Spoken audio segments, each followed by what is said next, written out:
Matt Lauer is back in the spotlight nearly 2 years after he was fired as the co-host of NBC's Today Show.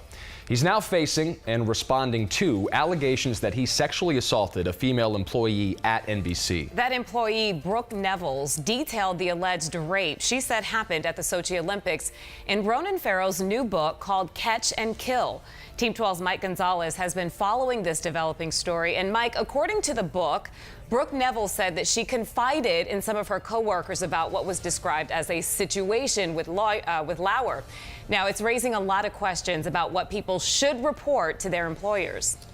Yeah, it sure is, Paul and Caribe. I talked with prominent Valley attorney Monica Lindstrom, who works on these type of cases. She answered 3 big questions for us.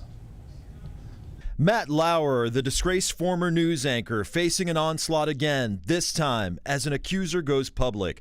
She describes how Lauer sexually assaulted her during a night of drinking while they were both covering the Sochi Olympics in 2014. This latest report prompting us at 12 News to reach out to prominent Valley attorney Monica Lindstrom and ask her these questions. 1.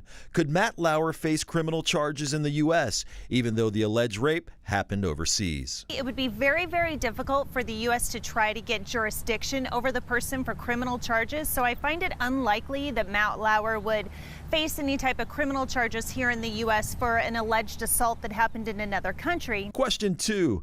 Do I have to report an alleged rape to police or my superiors if someone at work confides in me? If a coworker tells you about an alleged assault or rape, something of that nature, you don't have a legal responsibility to disclose that to your employer or to disclose that to anybody else, unless, of course, your work policy mandates that you must report that information to your superior. Question 3. Reports say that NBC has paid Brooke Nevels a 7-figure payout, but could they face any further penalties related to this case? Lindstrom says it depends.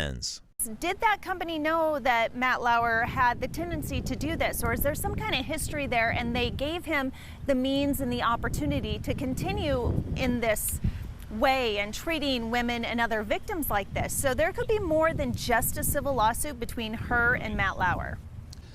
Now, Matt Lauer has denied he raped Brooke Nevels, although he has admitted to an extramarital affair with her. But he did release what's being called an open letter today, stating these allegations are all false, guys. All right. Thanks so much, Mike. And